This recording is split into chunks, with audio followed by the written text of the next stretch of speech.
This episode of The Edge is brought to you by Audible.com, offering more than 180,000 titles for smartphone, tablet, and desktop. To get a free audiobook of your choice and help Trek.fm at the same time, visit audibletrial.com/trekfm. And also by Enterprise in Space, an international program of the nonprofit National Space Society. Find out how you can help science and education and become a virtual crew member aboard the NSS Enterprise Orbiter by visiting enterpriseinspace.org. And if you want to join the conversation and share your thoughts on this episode, join the Babel Conference, our listeners group on Facebook. Just type BABEL into the Facebook search field. We look forward to seeing you there. Hi, I'm Rekha Sharma, and I played Landry on Star Trek Discovery. You are listening to The Edge on Trek FM. What have you done out there on the edge of Federation space?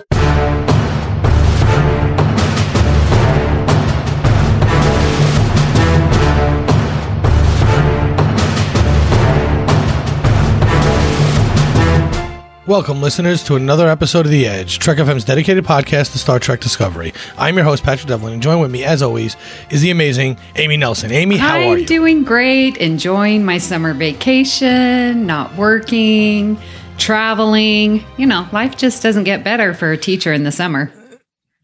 No, it does not. I got pretty close this week, though. It's weird because I had one of those weeks. You know how usually a week starts off good or bad, and then sometimes it changes? Usually never bad to good. So the week started with me getting knocked off a ladder, breaking my phone, cutting my hand to almost need stitches. Wait a minute. That's what happened to your phone? You never told me how that happened. Oh, my God. No, yeah, I landed on it. The laborer knocked over his garbage bin, which is like a dumpster. It's not like a regular garbage can, you know. It's like a quarter yard dumpster. Knocked it into my ladder. My ladder took off. I went down with it. I landed on the phone. I shattered the phone. Then a day later, I was splicing wires in a box. The wire pulled. I slit my hand on the edge of the box, which is really sharp, and cut my hand down to the bone. Oh my! So I thought, this week I can't wait to end. Yeah. But then my wife got me early birthday presents, and she got me a really nice computer desk, a really nice monitor, a really nice stand, and then a computer to go along with it that I built all myself. And apparently coming in here doesn't change the fact that people just come in and right. Open and close doors. So now I should probably do that again. I don't think it'll be an issue. Yeah, okay. You'll be fine. I didn't hear anything, so she's killing me. She opened the door, which is on carpet. That slide. You can hear that. Click. Okay, whatever. Well, that was my wife who bought this beautiful computer. I built myself on Friday, and now I have a beautiful place in my house where I can do all my podcasting. Apparently not peace. No, you have a wife and kids. There's no such thing as peace. I know. No, there is not. Yeah. So yeah, but I got a replacement phone. My wife got a new phone. I got a computer. So the week ended up turning out great. Yes. Sounds wonderful. You know? And so building a computer, I've updated computers over the years, like desktops and stuff. And plus, you guys all know I've been using a Mac and hate it. So now I'm on a PC again, so I'm very happy. But I've never built one from scratch. It's something I've always wanted to do, but never really had the money for because it's not cheap. But this time, yes, I was able to build a computer from start to finish, and which doesn't seem like an accomplishment for a lot of people, probably but for me, it was something I've always wanted to do since I was like 14 and studying computers in high school, and now I finally got to do it. So it was a great week for me. Sounds awesome. It's always good when it starts bad and ends up better. So, yeah. Correct. And I have 1 week of work left before I go. Yeah, you're going on vacation again. Yeah, yep. Hilton Head, South Carolina. Here I come. I've never been to the Carolinas. I need to get there. I've only been to Hilton Head. So I can tell you it's beautiful. I know a lot of people like Myrtle Beach, but they're opposite ends of the coast. So Myrtle Beach is the very north part of South Carolina, and Hilton Head is the very southern part of South Carolina.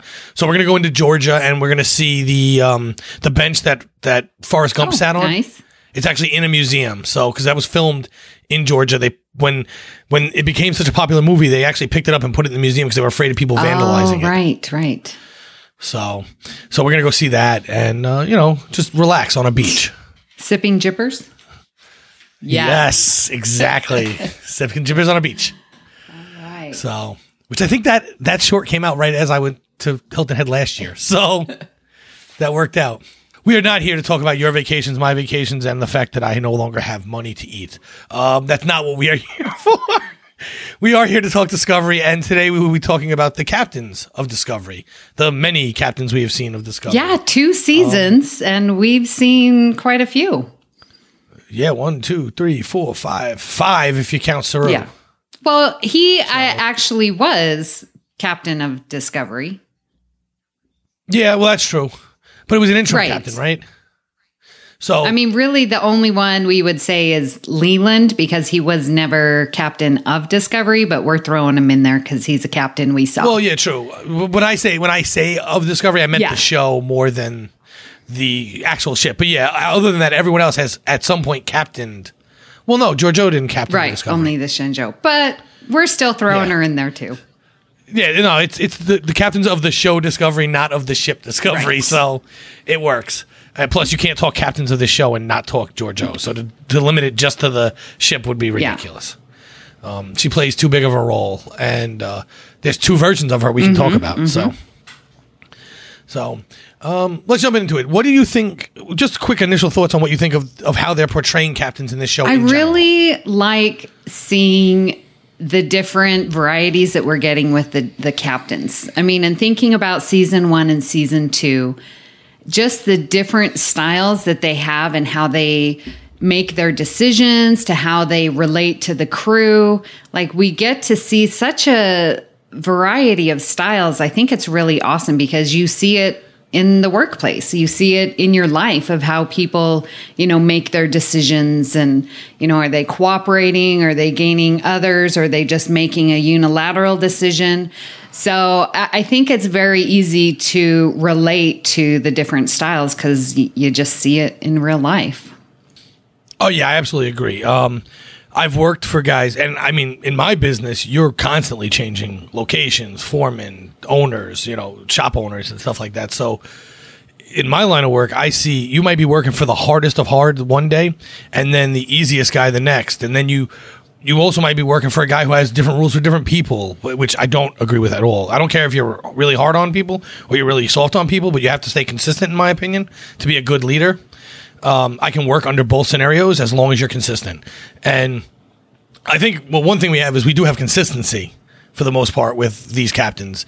They're pretty always consistent with the way they handle themselves, except maybe Saru, but he's also still learning how to be a captain. So it makes sense that he would change over time. It's not drastic change for the change sake. It's just he's trying to better himself. So I give leeway for that, Yeah. And, listeners, we're going to, talk about each one and their command styles. And so I wanted to give us some vocabulary that's the same so we could, sort of have the words to use.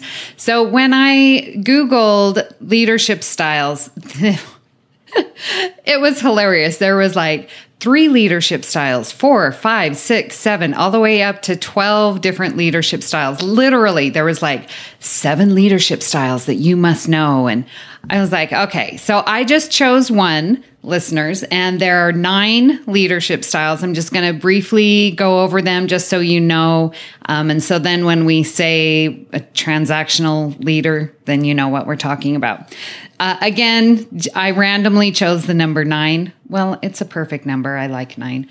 But transformational leadership is generally someone who inspires by using their intellect. So they like creating intellectual situations and inspiring them to use your mind and to think things through. There's called transactional leadership, and that's where you have a clear chain of command and you use the carrot and stick approach to manage your activities. A servant leader prefers sharing the power of authority and encourages collective decision making. Autocratic leadership. That's one that we have talked about before, especially in dealing with Lorca, as in season 1 when we talked about him. But the autocratic leadership has definite control over the staff, rarely considers others' suggestions, and does not share any of the power. Laissez-faire leader is a hands-off approach. You do your thing and you just make sure you're doing your job, and that's good. Democratic leader obviously asks for input, tries to get as much information before making a final decision. A bureaucratic leader, they are very much into the rules and regulations, and so that's how we're going to stick to and make our decisions based on the regulated environment. Charismatic leader definitely depends on their charm and personality to get others to follow them. And a situational leadership is a leader that, I guess, uses them all. So depending on who they are leading, that they are flexible and can change into one of the previous mentioned leadership styles. So those are the 9, again, listeners. So if we say something, that's what we're talking about. But it seems like a pretty good description of all the leaders and captains that we have. Yeah, it's a great list. And now what's ironic, listeners, is this is the first I'm hearing of this list. And I was able to actually find it while Amy was reading them. So that works out. So, Amy, what leader would you think you are? Oh, man. Well, in my classroom, I have to be the autocratic leader. Just because it's my classroom, I'm not sharing my power with any of the kids. They would overrun me for sure. But I think in what other time am I a leader? I guess in my friend group, I'm sort of a laissez-faire. I will put forth ideas, but I'm generally not the one who makes decisions in my group. So, right. I guess your job kind of lends itself to being autocratic. So when I'm teaching, I would be autocratic. But when I'm running a job as an electrician, I would be a situational leader. Certain people need to be pushed certain ways, and other people need to be pushed in other ways. Or, so I'm never like the yelling, screaming guy, but I can be. Some people you just need to be a little tougher with, and other people you have to be more like a friend with, and you'll get the same results out of both of them. Yes. But if you switched the way you led them, you'd get no results out of either of them. Yeah, definitely. So you are a bit of a charismatic leader when you need to be. You've got that charm, Pat. Yeah, I do. I can do that. I can also, like I said, I can put my foot down. I can also, part of it, my job lends itself to, all right, look here, you have to get a pipe from this room down the hall and around the corner. Have at it, So, and that's more like a bureaucratic leader or a democratic leader, where you tell them the start and end, and because some guys just work better if they get to run their own routes and think it out themselves. Other people don't want to think; they just want, all right, I want the pipe to go up the wall, down this hole, offset here, go around that column, turn here, and go to that room. So you just got to figure out what's the best approach with the guys you have and take that. I think with. I guess motivating, I guess I could think of it that way as being a leader. So like individually with my students, I definitely have to be a situational as well, because some students respond to the carrot and the stick. It's like, math is required for graduation, so you need to do your homework, right? Type of thing. Where others, it's like, okay, I need to build the friendship, and it's not a true friend, but I'm building a supportive system. A relationship. Yeah, relationship so that they can learn to trust me, and then they will do my work, And so it's very interesting when I'm doing individual, but as a whole for the entire classroom, I definitely have to be autocratic. Yeah, it makes sense. Like you said, your job just kind of lends itself to that. You can't, you kind of have to have some of those qualities to be a teacher. All right, so let's jump into our first captain. The first captain we're going to touch on is Georgiou. I would say let's start with the Prime Universe Georgiou, and then we could talk a little bit about the Emperor. But we'll start with the Prime. What command style do you think she has? You know, she was so willing to help Michael and just take her under her wing. And we learned that, you know, so much through season 1. So I'm going to say Democratic because she definitely listened to her bridge crew. Saru would put forth an option. Michael would put forth an option. I think she definitely listened, but she did not hesitate when making the decision. That was her, you know, command, her order, and she stood by it. But I think that she did listen to others. So I'm going to say Democratic. Yeah, I would agree with you that she was. I would agree with you that most Starfleet captains were Democratic by nature, but I think she also had a little bit of situational leadership. Like you said, she was a little different with Michael. She was a little different with Saru at times. Probably not enough for her to be bumped into situational leadership. But I think, you know, I think nothing's pure. No leader is purely one of these. But I think so. Bureaucratic would be the mainstay, and then situational leadership would be a little bit of her command style. For the reasons you mentioned. I mean, it just seems like that it makes sense that she would get opinions from the bridge crew and then make a decision. Now her decision may be final, but she got the opinions first before just telling them what to do. Yeah. And sometimes she didn't get an opinion first, but they gave an opinion after, and then she would change. So, you know, she would rethink it and reverse course or modify the situation, you know, her situation. She would modify her thinking to fit what they had just mentioned. Yeah. Which is always as good of a leader. I mean, you don't want people constantly overriding you, but if you never think about it, then no one will really ever have any respect for your opinion because you act too quickly. Right. Yeah. And I think it shows good leadership when, you know, you get new information and then are able to be flexible. Right. Yeah. And so what's your most memorable moment?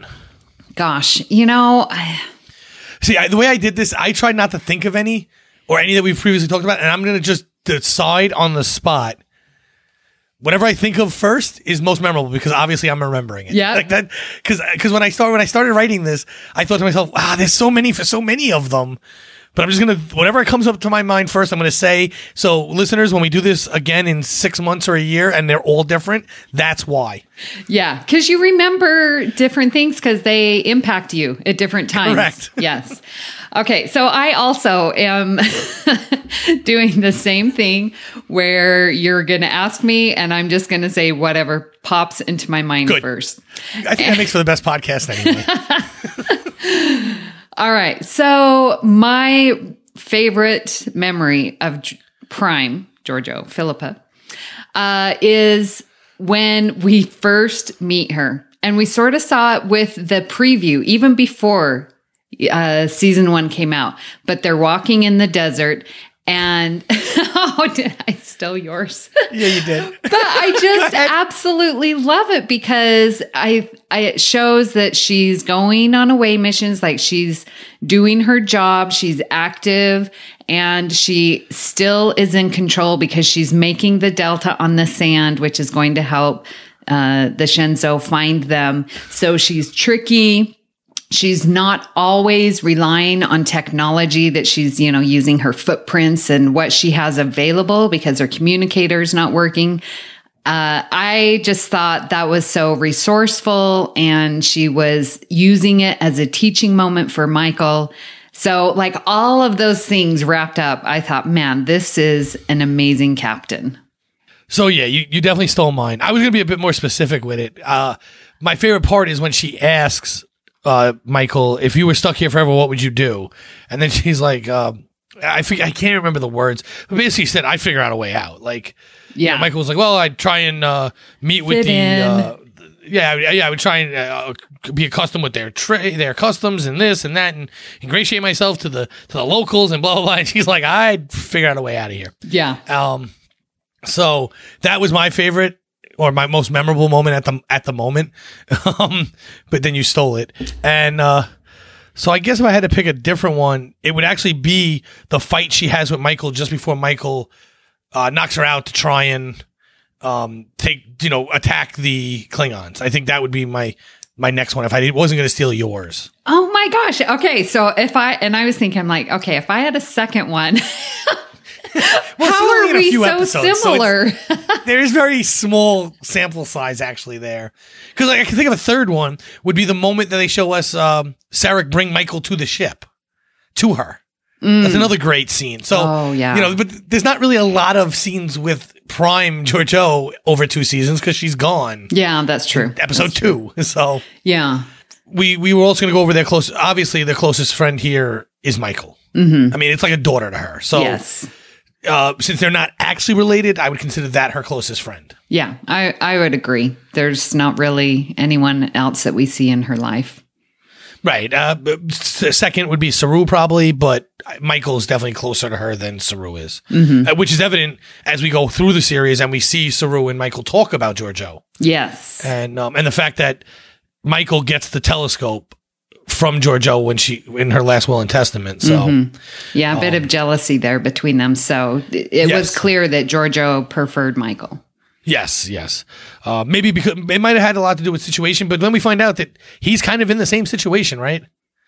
Him and Michael are actually in a similar situation where they're taken away from their family and they presume their family both to be dead. Yes. We've never talked about that on here, but the two of those characters are in a very similar situation. Wow. Yeah. Yeah, that's a whole other hour-long podcast. But and then what do you think her lasting impact on the Trek universe is? Because now this one actually has 2 answers depending on if it's Georgiou or Mira Georgiou. Very distinct differences. So obviously we know from the short Trek that Georgiou went and brought Saru, his planet. Kaminar. Yeah, thank you, Kaminar. So that obviously is going to have a major impact going forward. And then another major impact, which is going to be even more so because the show is about Michael, is how she raised Michael when she got to Starfleet. So Michael's entire experience with Starfleet is because of Georgiou. And so that's going to, change how she sees Starfleet with her philosophy and her perception is because of Georgiou. Yeah, well, so I didn't even think of the Kaminar part, but now that you mention it, without her going to Kaminar, without her somewhat raising Michael, towards the latter years when she's actually older, but bringing her up in the Starfleet way, we do not get to the end of season 2. No. Because it was Michael doing it, and it was the Kelpians using the Ba'ul ships. Yep. To help fend off the attack. So without those 2 things, we don't get the jump to the future that we see at the end of season 2. Exactly. So yeah, that's perfect. Now to run through it quickly because but Mira Georgiou, I think we're going to agree on a lot of this one. The leadership style is autocratic, right? Yes. It's what I say it goes. Yeah. I'm going to say autocratic. However, Michael is able to persuade her to tell the truth. She is, but I think only Michael can. Okay. I don't think anyone else would have been able. Would anybody else? Yeah, that's true. It's strict autocratic. So again, just like the first Georgiou, there was a little bit of situational. Yeah. But in reality, she's autocratic to everyone else in the universe. Yes. Which then also closest friend, Michael. Obviously, so much so that she's best friends with the Michael who hates her. Yeah. In the Prime universe, she still sees her as the same Michael. Although there could be an argument made that before the show starts, before we see the show, her best friend was actually Lorca. Yes, you're right. But by the time we get there, it's Michael because Michael and Lorca ran off. Yes, that's right. Memorable moment. I don't want to say when she's eating ganglia. That's too obvious. Okay. Wasn't she the one that kicks Lorca through the hole that kills him? That's mine. Yeah. That whole fight scene and everything is great, but for the one single moment when she pushes, because she stabs him through from behind, right? Mm-hmm. Or he gets stabbed through from behind, and then he gets pushed through and goes through the star, essentially, and dies. Right. And that would be my most memorable moment for her. Okay, that one is amazing because, that whole fight scene leading up was awesome. Absolutely. And she just kicked it to Lorca. I love that. So one of my again, just off the top of my head, outside of the ganglia, when she had that little tiny device, and Michael was talking to her, and she had her advisors around her, and that's when Michael convinced her to tell the truth and, to come out. And she takes out this little device, and it just goes through everyone's temple and just wipes out her entire advisory people. That was shocking. Yes. Damn, girl. Like, it was so, talk about autocratic leader where she's not sharing any bit of the power. You don't get any bit of the knowledge or information, because information is power in her world. Well, in any world. And so she was taking them all out, and she is going to be the one in control making those decisions. That was a pretty badass moment. Yeah, I agree. Yeah, that's a good one. I didn't even think of that one up front, but that's a great one. Obviously, like you said, everyone thinks of the ganglia one, but yeah. But I think our two are actually better scenes. I think so too. So, lasting impact on the Trek universe for me is obvious. She gets Section 31 kicked out, or she's part of the reason why Section 31 has to go underground. So it spans the entire universe from now until the end. Yeah. There's other things, but I think that's the biggest impact, that they're writing her to leave. Okay. So, and I know that we're not supposed to talk about Mirror Universe, but I think there's an impact of people who know that she's from the Mirror Universe, so that knowledge of an alternate universe exists. And I think there's going to be some impact. I think so too. I don't think that's a bad choice. I just think that when we get back to, timeline-wise, when we get back to DS9 and stuff, since it's wiped out, that's not as lasting as the fact that Section 31 doesn't exist. Yeah. To me, that's just my take. But I think, again, all these characters are going to leave a lasting impact on a lot of things. So it's not like one choice is right. So listeners, write in what you think these answers to these questions are, because we'd love to hear them. Moving on, we get Lorca, right? Because he was our captain through most of the first season. And so for his command style, I would actually say that he is autocratic. However, he masquerades himself as a democratic leader while in the Prime Universe. Okay. All right. I'm going to go for a different style. I think more transactional leadership, where he really believes in the carrot and the stick. Because he's always saying, all right, well, if you don't do this, this is what's going to happen. Do you want this on your head? Like banging you over the head with the stick. Okay, I like that. Yeah, he does. Yeah, because it's like when he talks to Stamets, the war, we're going to lose the war. You have to get us jumping. You need to take us further. The deaths of that mining planet are going to be on your head. And he plays the audio, someone help us, the cries from the planet that was being attacked by the Klingons. Like, that's total, to me, just carrot and stick and bonking you on the head, and you need to do your job or else. So I'm going transactional. That's good. I like that, actually. So I would like to add that to mine, because I still think in the Mirror Universe, he would just be, this is how it is, you go, you do. Oh, End yeah. of story. I don't think he's anything else in the Mirror Universe. However, I think in our universe, he's very transactional with a little bit of democratic to let them feel like they're getting involved. Yeah. So, but I think that's more of a ploy to get back to the transactional leadership now that you say it. Mm-hmm. Because I didn't even think of the whole carrot and stick thing, but he does it all the time. Yes. Like especially when he's trying to rally them, he tells them why you need to save whoever or whatever, or this, whatever the case may be. Yeah. And like when he's getting Landry to, get the kitty, what's the kitty's name? Ripper? Yeah, Ripper. I always call it Kitty because they say, here, Kitty. Yes. So, yeah, when he tells Landry, we need to figure out these defenses and like how the claws are so strong and stuff like that. And that's, again, just this carrot and stick. We have to get it done because everything hangs in the balance. Yeah, I would agree. I didn't think of it, but I think you're right. Your memorable moment for Lorca? Oh, man. It was interesting because I I really like him. And I know I shouldn't, but I do. It's okay to like him. I think in part just because it's Jason Isaacs, man. He just plays it so, so well.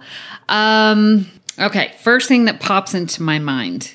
Well, I always do like when he informs Michael that context is for kings. Universal law is for lackeys. Context is for kings. And it shows this level of intelligence, this level of strategizing that he has developed to navigate, not only because he's from the mirror, but to navigate in the prime and not get detected. Like, he's very intelligent, knows how to play the game, knows how to get power. I mean, because he was a captain who had pretty awesome unilateral from Starfleet. You do what you need to do. And he reminded people, I have the power to do this, and I'm going to take you, Michael. You're not going to prison. You're going to work for me. Like, he was able to build the trust of Starfleet, hide the fact that he was mirror. And I think that level of intelligence shows when he says that, context is for king.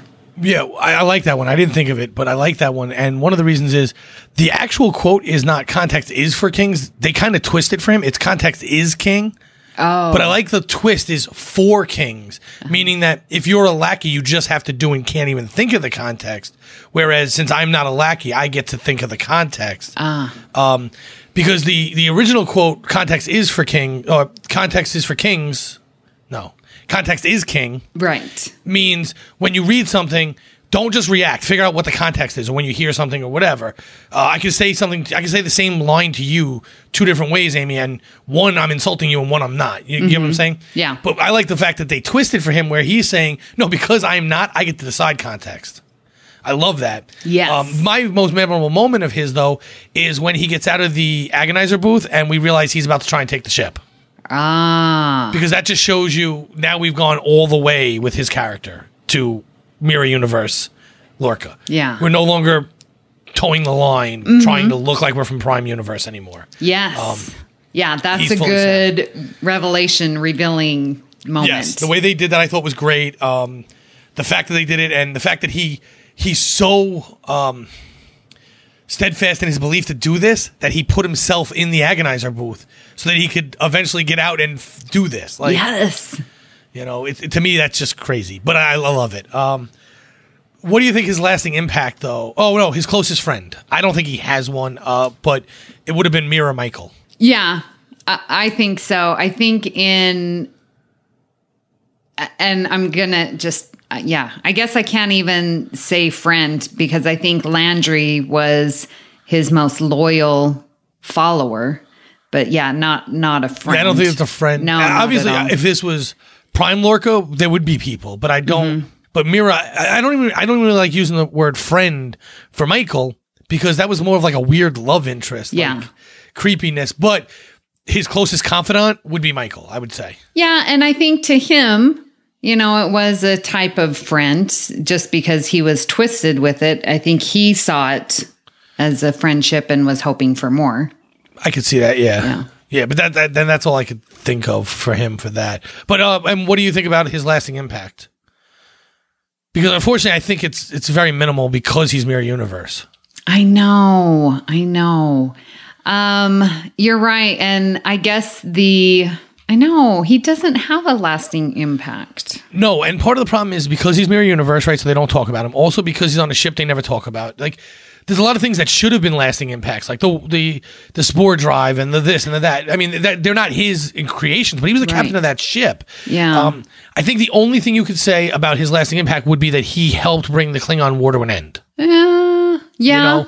And I guess you could say that he was the one to figure out how to jump with the with Ripper. But they don't talk about it again. It never gets used again after the show. Well, but that leads to navigating, with using like DNA and getting Stamets to be the navigator. I know we're never going to talk again, but that would be the impression.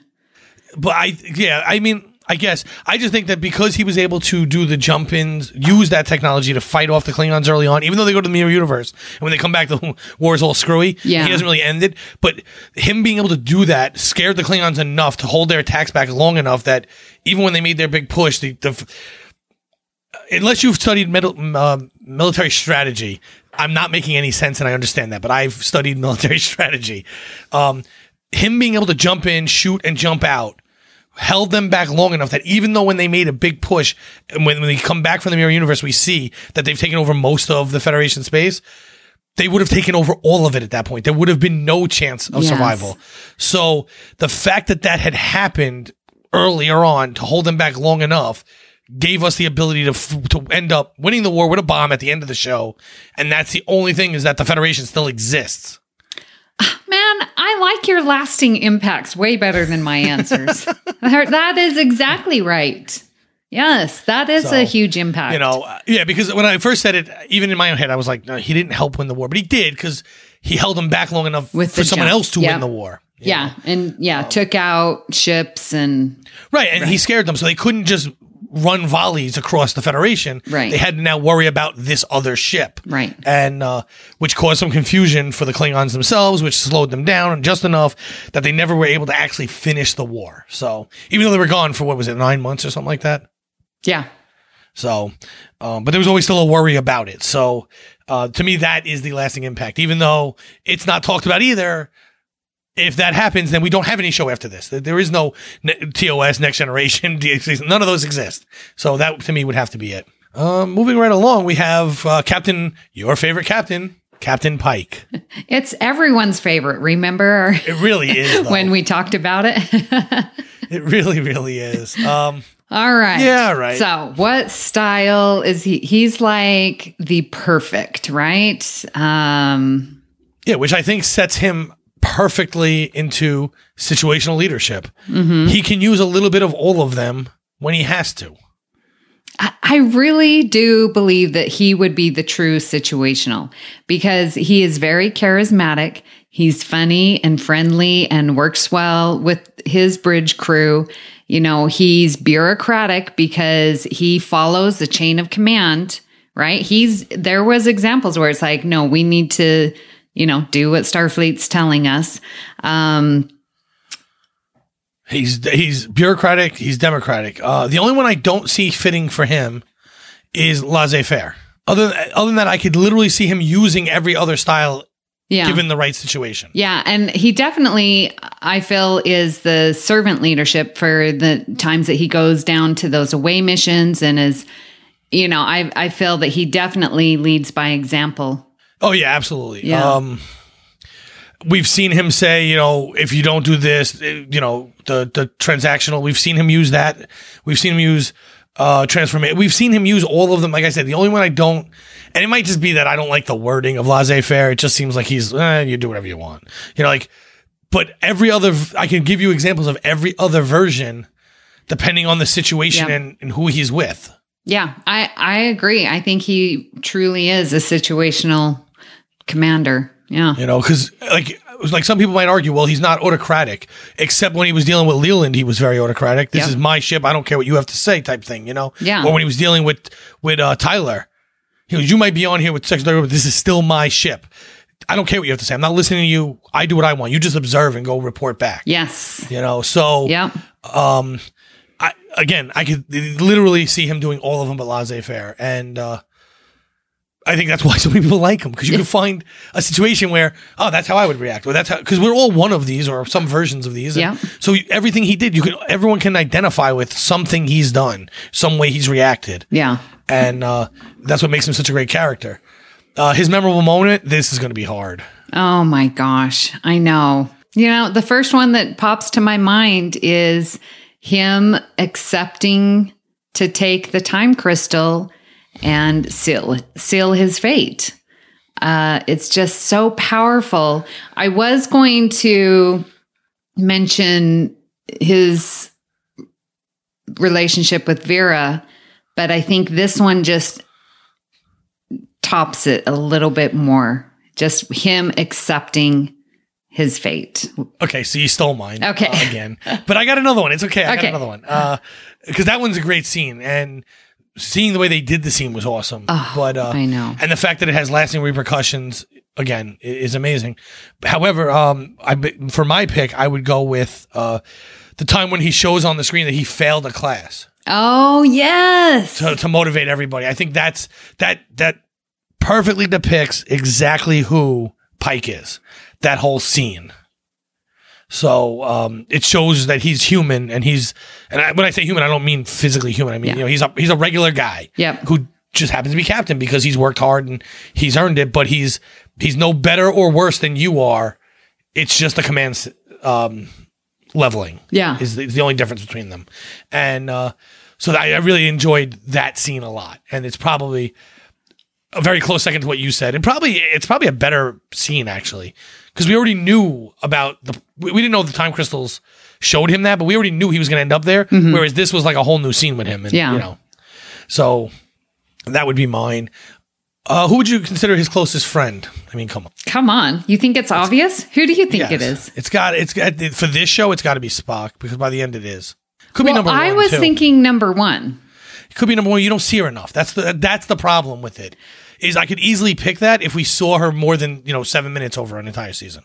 But to me, it felt like whenever he was addressing her, there was a great familiarity. Like when she was eating the hamburger, like it seemed like there was a friendship. I don't think that I think there was respect with Spock, but I don't think that he felt the friendship. To me, I think it is. I guess maybe you're right, because I'm taking into account too the cage where we see him and Spock like playing with the plants, which we don't see that in the season really. Right.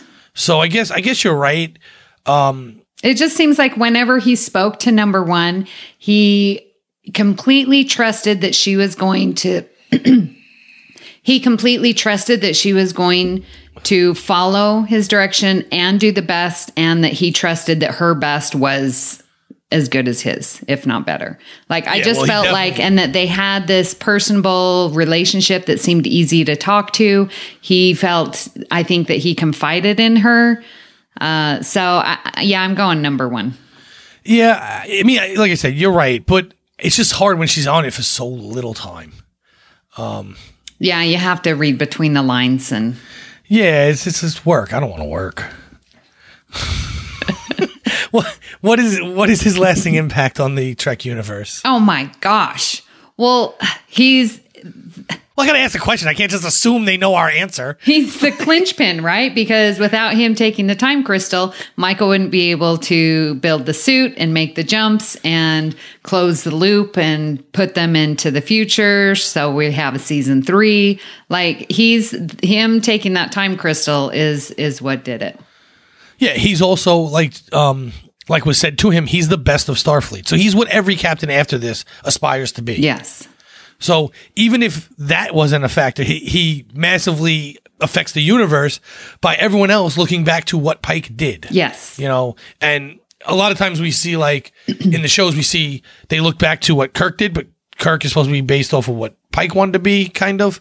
The way they wrote it. Mm-hmm. So it works, though, because they didn't talk about Pike because he was taken off the show. But right, yeah. Really, that's who they were really talking about, was going back to the first captain. Right. And they were trying to write our story in between those to fill in those gaps now. Mm-hmm.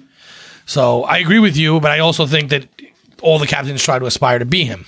Yes, until Picard comes around. Sorry, just had to get my TNG in there. Of course.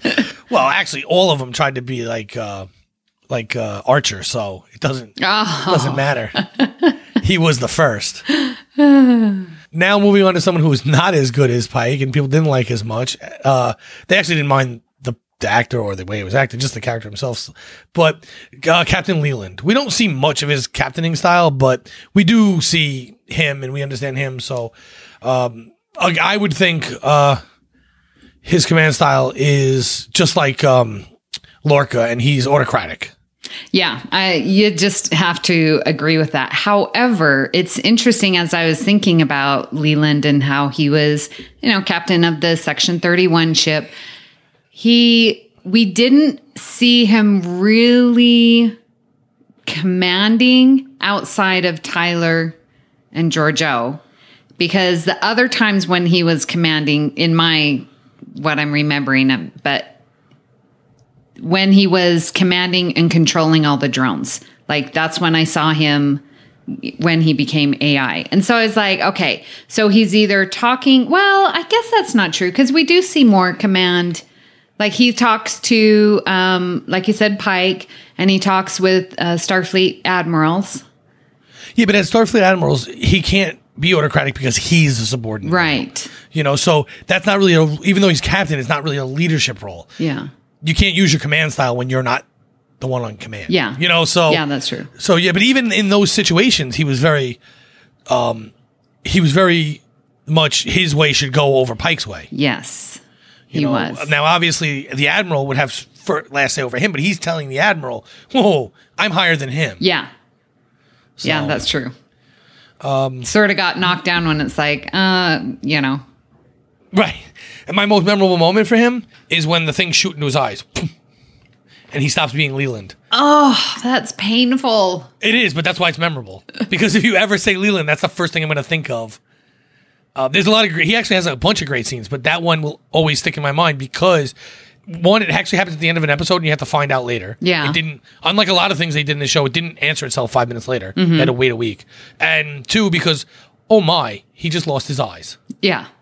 And I spent a week talking about it with people on the Babel conference. Like, that's what made it great. Like, this is what I'm saying to listeners is like, I don't want to know right now. I want to be able to debate it with you, my friends and stuff, for a week and think about it. And even if I'm wrong. So what? Yeah. The fun in these shows to me is the debate about these topics. Mm-hmm. Mm-hmm. So that'll always stick out to me. Okay. Gosh, I have a hard time with Leland. I'm going to go what sticks out. Just, it's not really anything that he said, but his fight with Georgiou at the end when she's trying to take the transfer device with the sphere data. Yeah. With Michael's mother. By Michael's mother, that one? Yeah. And Georgiou's fighting, or he's fighting her off because she's trying to steal the data. Transfer. Yeah. Yep. Yeah. So that fight scene definitely is pretty awesome because he's so, that he's taken over. He's like machine now. And so it's pretty cool. Yeah, it's very Terminator-esque. Yes. Well, I haven't seen Terminator, but I'm going to agree with you anyways. Really? Listeners, I know. At least you tell Terminator me every 2. time. Well, you can stop at 2, but you got to watch at least T2. Okay. The other ones are good, but T2 is the best. All right. But if you want a full context on 2, you really should watch 1 first. But talk off the air. I can't believe this. It's all right. Brandon busts on me all the time because I still haven't watched Spaceballs. So, ever in my life. That's okay. It's a stupid humor. Exactly. And I don't like those movies, but I'm going to have to watch it. Yeah. So, closest friend, I don't think he has a friend. And ironically, even though your most memorable is him and Georgiou fighting, I think if you had to pick someone, Georgiou would be his closest friend. Not because they're actually friends, because I don't think he really has many friends. I think it's because they see a mutual advantage in a relationship together. Yeah. A working relationship, but still, that would still be who I would consider his closest friend because he sees what he can use her to get, but she sees what she can use him to get. Right. So they kind of form that bond and they both think they're getting over on the other. Yes. And they both strategize very well. So it's, I think, a worthy opponent and therefore friend. When I first thought of who is Leland's friend, I was thinking Tyler, because he goes to recruit him, here offering a place. But again, it's not friend in the exact term because Leland is still having that power over him. But I was thinking Tyler. Yeah, I can see an argument for both characters because, I don't think he has friends in the conventional sense of the word. I mean, I'm sure he does somewhere, but not on this show. Growing up, he probably didn't get stuffed in lockers his whole life. But, as far as what they show us on the show, he's not looking for friends. Mm-hmm. He's looking to gain power, and that's it. And one of those two people are the only people he can really tie himself to help him further along his want of that power. Yeah. Is kind of how I looked at it. And his lasting impact on the Trek universe is obviously AI, right? Yes. Like, I mean, And the sphere data and right. Yeah. The fact that he gets taken over by AI and then this all forces Michael to make the jump. Yep. Is the lasting impact on Trek, even if we never hear about it again. But there is some argument that we hear about the data again. That's why the computers know so much about so many things later on. You could either attribute that to him or not. I would really attribute that more to Michael's mother and putting it in front of Discovery. But Right. she's not a captain, so that doesn't help us. And but so yes, him being taken over by AI is the lasting impact on the Trek universe. Yep. In my opinion, exactly. I agree with that. And now we're down to our last but not least, interim captain, Saru. Yes. What I find interesting about Saru is that many people just wanted him to become captain after season 1. A lot of people thought he would. I didn't think he would because we were going somewhere to find one, and I didn't. The arguments I heard were good, like, oh, well, we'll get stopped in a fight or something, and not be able to make it there, and that's why he'll have to stay captain or something. But I didn't think he was ready then anyway. And I think that's evident in the fact that when you talk about command style, I can't pick one. I mean, I don't even think he jumps around, and I don't think he's situational leadership. I think he's defaulting to that because he's not sure what kind of leader he is yet. And I think that's very evident in the fact that when he's told he's going to run the ship or whatever, when he's going to be captain, he makes a list of the best captains, and then he tells the computer to diagnose his captaincy. I mean, he stops it because he's starting to become more confident. And I don't think it's a negative that he's not any one of these yet. I just think he's not there yet. He's not. You can't just become captain and know what kind of captain you're going to be. Yeah. Typically, people who are like that, they're no good. Sorry. Yeah, I absolutely agree with you. Is looking over this list and I'm thinking, man, you're right. He just has not developed his own style. Like when you walk into a room, do you own the room, as the phrase goes? Or, do you have this command presence? And if you don't develop it, then you're not going to have it unless you're naturally gifted with it, which some people are, but I don't think that he is.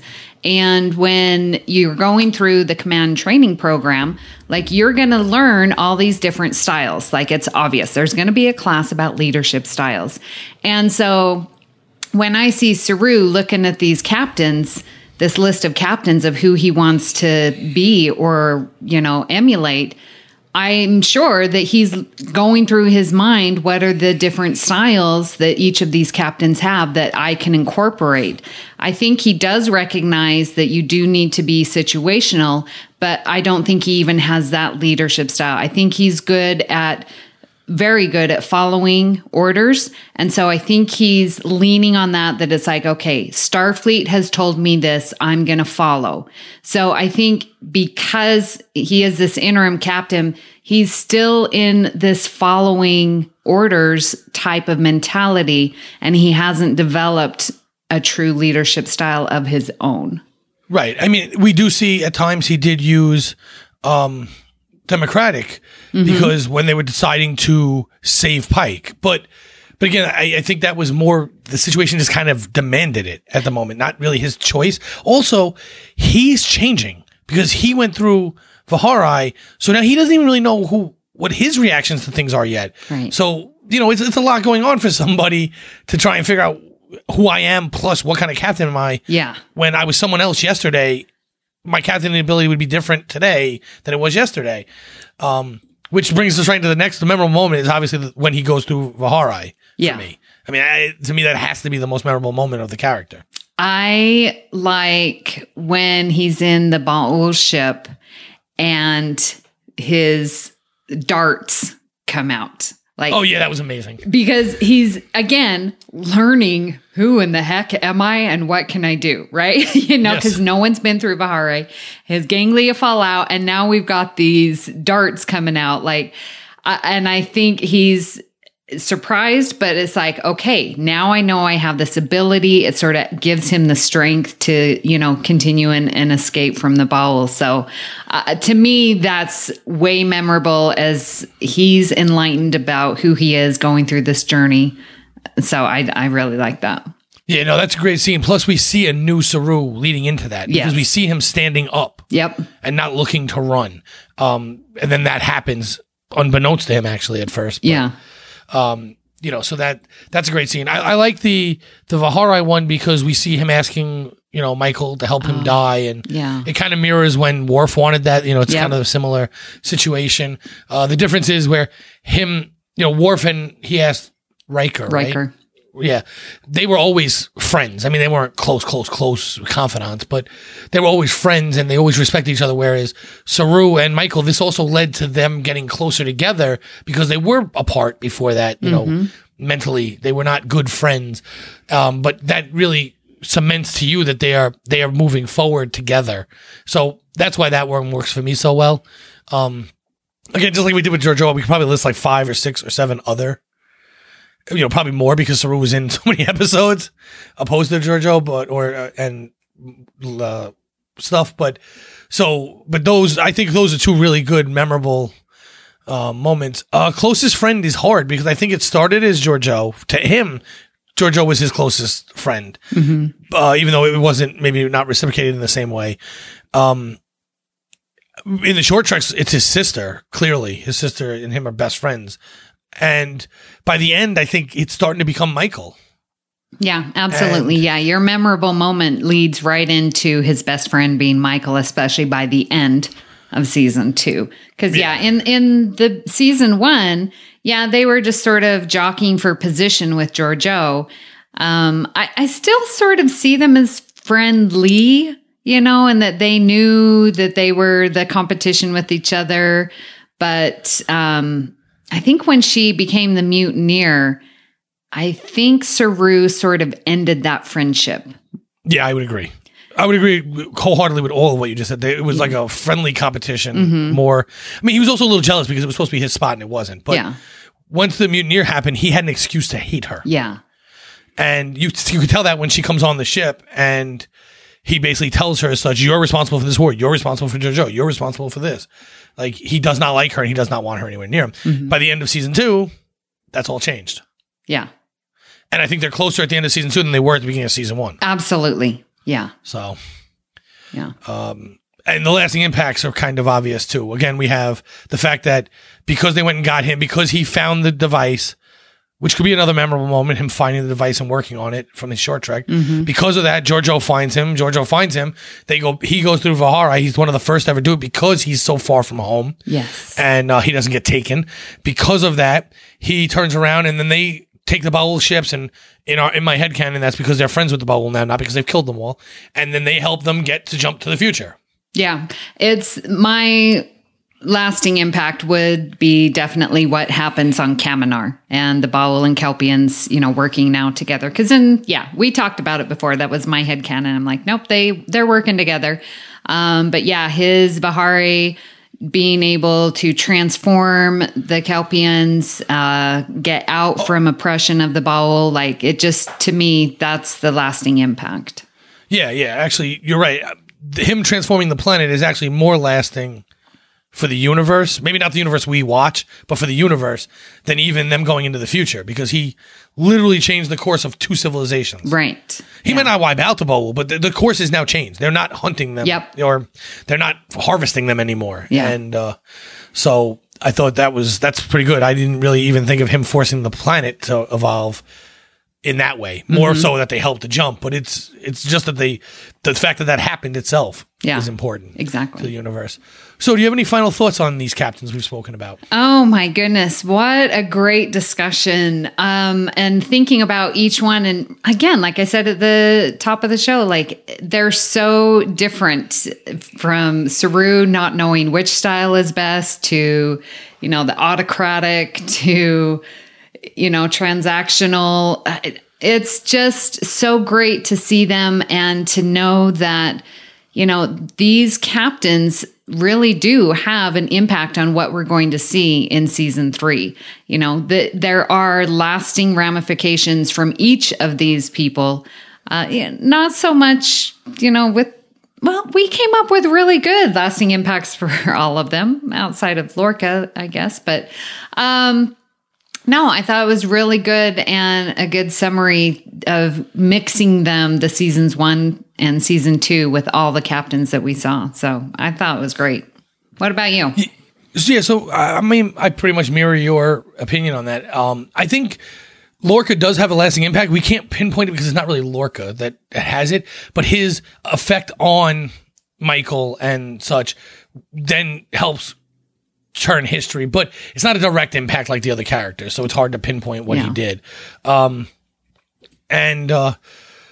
I enjoyed the fact that these captains are not typical Starfleet captains, and I know even typical Starfleet captains are different, but they all had kind of the same I'm here to do good attitude to them. You know what I mean? Mm-hmm. It was always the Badmirals. It was that were the way they were. But now we saw that in some captains. So I really enjoyed that. And we saw that contrasted with a Georgiou, with a Pike, with a Saru. You know, you saw and a Lorca and then a Leland and then you got a mirror Georgiou. So you had 3 on the good side, 3 on the bad side. So you got to see different ways.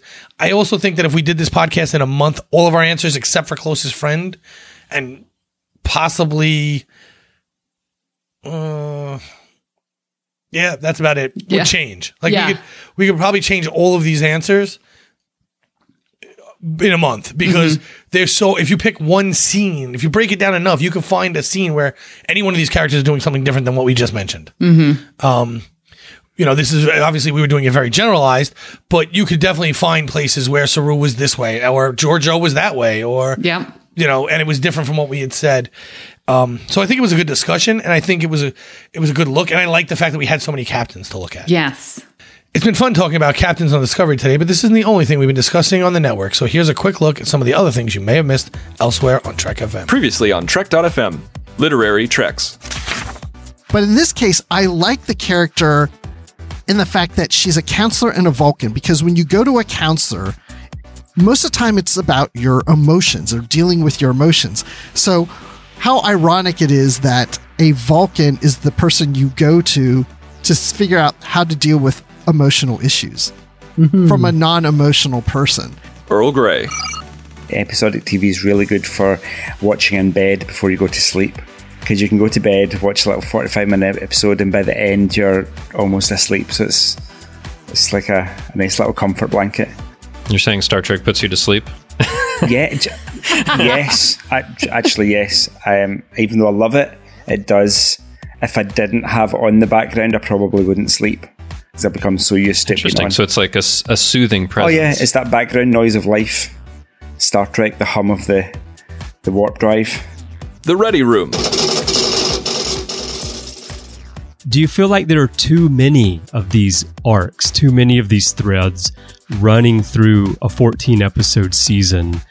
And I ask that because one of the more interesting stories to me, apart from the Red Angel, the big story, is the Stamets-Culber story. And I think that both the actors, Wilson Cruz and Anthony Rapp, have done an amazing job of portraying this story. The chemistry between them feels so real, and I've really connected with the emotions behind this story. But I feel shortchanged. I feel like we're only dipping in here and there, just enough to remind us that story is going on. Whereas I would like to see it develop more, and I feel like maybe they're just trying to do too much in too little time. Warp 5.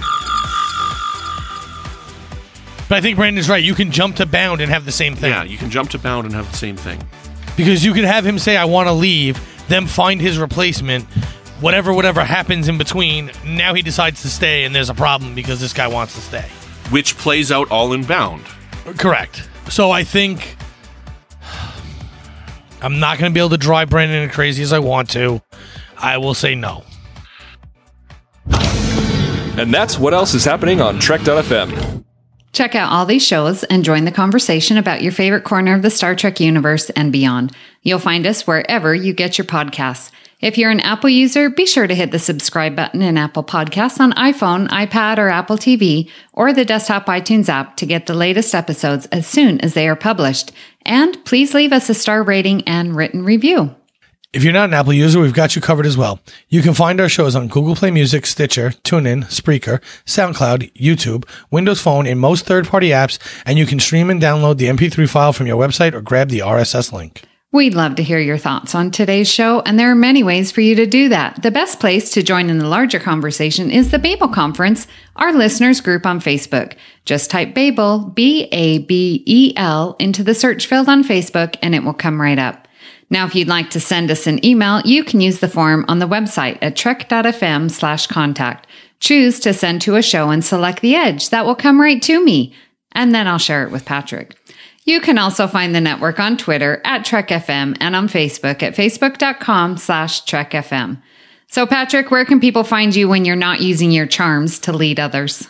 Well, when I'm not doing that, I can be found on Twitter at MagicDrop5. It's one word, so no spaces. The 5 is a digit, not letters. You can also find me popping in on the Babel Conference from time to time. Unfortunately, my phone isn't fully set up, so I'm not on it much right now. But that should be, by the time this airs, that should be fixed, hopefully. And you can find me on the network with my good friend Brandon on Warp 5. And coming up soon, you will probably be finding me on a new podcast with one of our great associate producers, Christopher Pike, where we are putting together what's called Magical Mutterings. And we are going to chronicle basically the history of Disney on screen. Big screen, little screen. But we're going to go over movies, TV shows, Marvel Universe, whatever Star Wars they've done under Disney, not the originals. And format similar to this, but, we look forward to you listening to that too.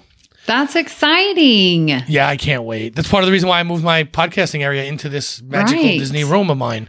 What was Disney had a TV show when you said you're doing the TV shows? Was it Sunday night?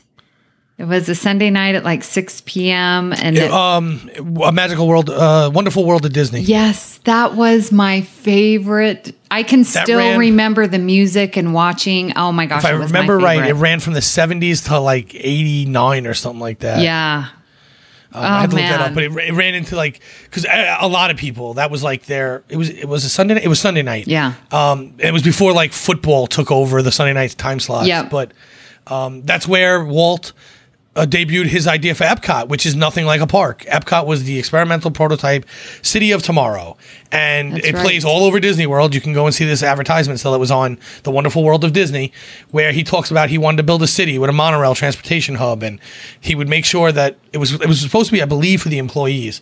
That's right. Which could be good or bad, but because when it's a company city, it could go horribly wrong. But just go ask miners. But he was supposed to keep it like a World's Fair. So when video phones came out, you would get them. When cable came out, you would get it with all the channels. When all these things were supposed to be, it was supposed to have the top technology, the newest technology at all times. And if anyone can fund that, it's Disney. Yeah. So, unfortunately, he passed away, and the people who took over after his brother passed away, Roy, because Roy was a big part of this. If you listen to my podcast, you'll learn a lot of this history. But when Roy and him passed away, the powers that be were like, we're not going to make money on a city, but we'll make money on a new park. And they built Epcot. And they built it because Walt had a big history in the World's Fair in New York in 1969. It's a Small World came from there. The People Mover came from there. Carousel of Progress came from there. And one other attraction came from there that I cannot remember off the top of my head. Oh, Abraham Lincoln came from there. Huh. And so they were all built for the 69 World's Fair in New York City. And because of that, they wanted to build a permanent World's Fair. That's how Epcot was built, to be all countries in the back and all technology in the front. Huh. Yes. But if you watch the original advertisement that was on that show, that was not the plan. So, but enough about Walt Disney. So, Amy, where can people find you when you're not beating your students over the head with a carrot? Well, when I'm not doing that, you can find me here on the network where I co-host Earl Grey, which is about Star Trek The Next Generation. I'm also on the Fandom Podcast Network, co-hosting Discoville, which talks about the Orville and Discovery. I am on Twitter at Miss Amy Nelson, and I am also on the Babel Conference. If you'd like to help us keep all our shows coming to you each week, you can become a patron of the network on Patreon. Visit patreon.com/TrekFM. That's patreon.com/TrekFM to get all the details. Perks include early access to episodes, exclusive content, producer credits, and more. Available through our special patrons website, Patron Zone. It requires a great deal of money to produce, host, and distribute these shows each month. We really appreciate any support you can give us and hope you'll join the team. Again, you'll find all the details at patreon.com/TrekFM. We would like to thank our 11 leadership styles. They are Norman Lau, Tony Robinson, Thomas Puleo, Lisa Slack, Shoab Mirza, Richard Rutledge, James Modrow, Cornelia Reutner, Ryan Mallett, Chris Trabuzio, and Brian Malosh. Thank you for supporting Trek FM and The Edge. Thank you for listening, and join us next time to see what's happening on the edge of Federation space.